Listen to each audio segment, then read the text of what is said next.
بلوچستان رقبے کے لحاظ سے پاکستان کا سب سے بڑا صوبہ ہے۔ 45% ٹوٹل رقبے کے لحاظ سے یہ پاکستان کا تقریباً آدھا حصہ بنتا ہے، جو 3,47,190 اسکوائر کلومیٹر کے ایریا کے ساتھ جرمنی اور ناروے جیسے ملکوں سے بھی بڑا ہے۔ لیکن پاکستان کا سب سے کم پاپولیشن والا علاقہ ہے، جس کی آبادی ٹوٹل 1,20,00,000 کے قریب ہے، یعنی ہر ایک اسکوائر کلومیٹر پر تقریباً 35 لوگ رہتے ہیں۔ یہ صوبہ نیچرل ریسورسز سے بھرا ہوا ہے، جس کے اندر کوپر، گولڈ اور نیچرل گیس کی بھرمار ہے۔ خاص طور پر ریکو دیک کے علاقے کے اندر 5.9 billion ton metal, 41.5 million ounce of gold اور 25.4 ملین ٹن کوپر کے ذخائر صرف اس ایک علاقے کے اندر موجود ہیں۔ یہاں پر سوئی کے مقام سے نکلنے والی گیس پورے پاکستان کے 45% حصے کو گیس فراہم کرتی ہے، اور اسی لیے دنیا کے باقی ریسورسز رچ ملکوں کی طرح یہاں پر بھی حالات اکثر خراب ہی رہتے ہیں۔ بلوچستان کی سرزمین کی عربین سی کے ساتھ موجودگی اور گوادر پورٹ، جو کہ سی پیک کا حصہ ہے، دنیا کی سب سے بہترین لوکیشن والی پورٹ ہے، جس کی ٹریڈ کے لیے امپورٹنس انتہائی اہم ہے، جو مستقبل میں 400 ملین ٹن کارگو کے ساتھ ایشیا، مڈل ایسٹ اور ساؤتھ ایشیا کی سب سے بڑی پورٹ بننے والی ہے۔ بلوچستان کا 770 کلومیٹر کا ایریا عربین سی کے ساتھ جڑا ہوا ہے، اور سمندر کے ساتھ جڑی ہوئی اس کی خوبصورتی ہو، جس کے اندر کئی خوبصورت آئی لینڈ، مثال کے طور پر استولا آئی لینڈ، جو 6.7 کلومیٹر لمبا اور 2.3 کلومیٹر چوڑا ہے۔ اس کے علاوہ چورنا آئی لینڈ، جو سندھ اور بلوچستان کے بارڈر پر موجود کراچی سے صرف 5 کلومیٹر دور ہے، اس کے اندر سکوبا ڈائیونگ اور واٹر سپورٹس کے لیے انتہائی خوبصورت جگہ ہیں۔ اس کے علاوہ بلوچستان کے پہاڑی سلسلے کرتھار، مکران رینجز، کوہ تفتان، جو کہ سی لیول سے 4,042 میٹر اوپر موجود ہے۔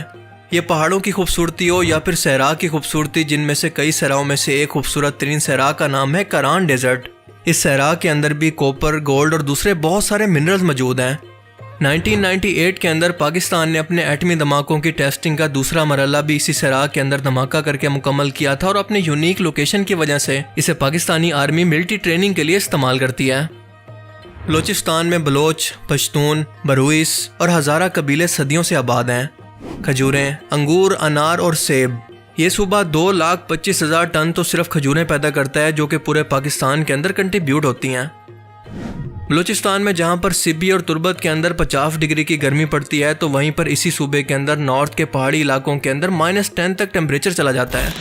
بلوچستان کی تاریخ بھی انتہائی پرانی ہے، تقریباً 7,000 قبل مسیح کی، جو کہ آج مہر گڑھ کے نام سے موجود ہے۔ یعنی ان شارٹ تاریخی، نسلی، ریسورسز، خوبصورتی اور کلچر کے حساب سے یہ صوبہ انتہائی اہم ہے، لیکن سوال یہ ہے کہ یہاں پر خانہ جنگی، احساس محرومی، نسلی تعصب جو کہ ختم ہونے کا نام نہیں لیتا، آخر اس کے پیچھے وجہ کیا ہے؟ کیا وجہ ہے کہ ڈیولپمنٹ، تعلیم اور گورننس کے نام پر آج بھی یہ لوگ باقی پاکستان سے کئی دہائیاں پیچھے ہیں؟ دن بدن بلوچستان کے حالات بد سے بدتر ہوتے جا رہے ہیں، جبری گمشدگیاں ہو رہی ہیں، بغاوت ہو رہی ہے، اور نسل پرستی کے نام پر کئی لوگوں کو قتل بھی کیا جا رہا ہے۔ میڈیا ان کو سیدھا سیدھا غدار کہہ کر اپنی بات تک رکھنے کا موقع نہیں دیتا، اور اسی ریئیکشن کی وجہ سے ہم دیکھتے ہیں کہ فری بلوچستان کی تحریکیں تیز ہو چکی ہیں۔ آج یہ لوگ اسلحہ اٹھا کر فری بلوچستان کی ڈیمانڈ کر رہے ہیں، لیکن ایوانوں کے اندر بیٹھے ذہین ترین لوگ آج بھی اس محرومی کو ختم کرنے کی بجائے اسے طاقت کے زور پر کچلنا چاہتے ہیں۔ اپنے مسئلوں پر آواز اٹھانے والے لوگوں کو چند نامعلوم لوگ اٹھا کر لے جاتے ہیں، اور ان کے گھر والے باقی عمر ان کی خبر یا پھر ان کی لاش کے منتظر رہتے ہیں۔ آرمڈ فورسز کے مطابق اس علاقے کے اندر اپنے حقوق کے نام پر آرمڈ ریزسٹنس ہو رہی ہے، اور اسی لیے ایسے لوگوں کو اٹھانا اور مارنا بھی پڑتا ہے۔ لیکن سب سے اہم سوال یہ ہے کہ یہ آرمڈ ریزسٹنس دراصل ہو کیوں رہی ہے؟ اس کی بیسک وجہ کیا ہے؟ دیکھیں، بلوچستان کے یہ مسائل صرف کچھ دن پہلے پیدا نہیں ہوئے، بلکہ ان کے پیچھے احساس محرومی کی ایک مکمل تاریخ ہے۔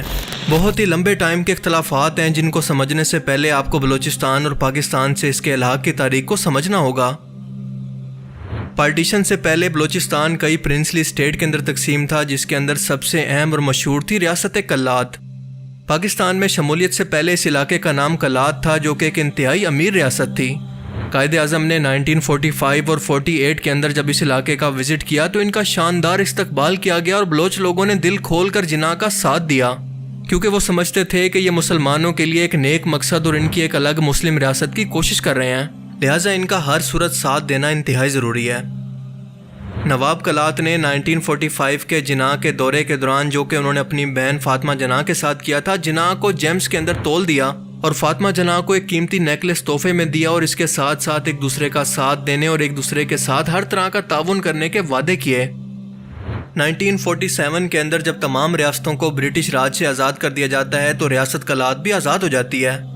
220 دن تک آزاد رہنے کے بعد 1947 کے اندر یہ پاکستان سے الحاق کر لیتی ہے، اس شرط پر کہ یہ آزاد ریاست کے طور پر پاکستان کا حصہ ہوگی اور اپنے تمام انتظامات کو خود چلائے گی، بالکل ایسے ہی جیسے ریاست کشمیر اور حیدرآباد نے اپنا سٹیٹس رکھا۔ آزادی کے بعد جب پاکستان کے پاس کرنسی چھاپنے کے لیے گولڈ ریزرو تک موجود نہیں تھے تو قائد اعظم یہاں سے کلات پہنچے اور نواب کلات سے مدد مانگی۔ نواب کلات نے اس ٹائم کے اندر 1360 کلو گرام کا گولڈ پاکستان کو دے دیا۔ 1947 میں نواب کلات کراچی وزٹ کے لیے آتے ہیں تو بلوچ کمیونٹی ان کا استقبال کرتی ہے، لیکن کوئی بھی سفارتی عملہ یا پھر سرکاری لوگ ان کو ریسیو تک نہیں کرنے آتے۔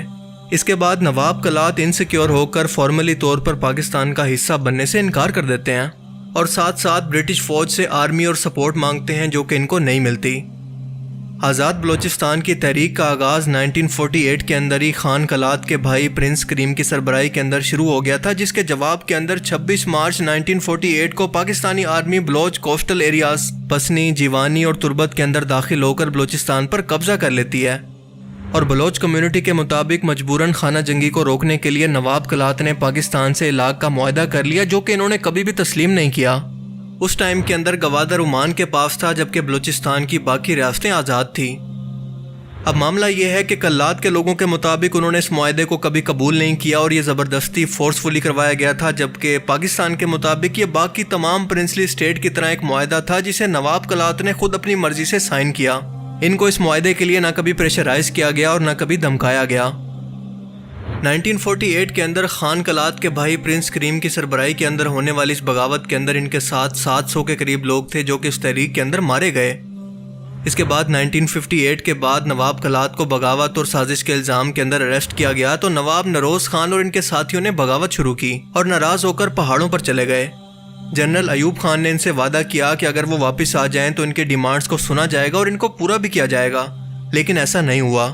نروز خان اور ان کے ساتھیوں کی واپسی کے بعد ان پر باقاعدہ بغاوت کا الزام لگا کر مقدمات چلائے گئے، ان کو قید کے اندر ڈالا گیا اور ان کو قانونی طور پر سزا دی گئی۔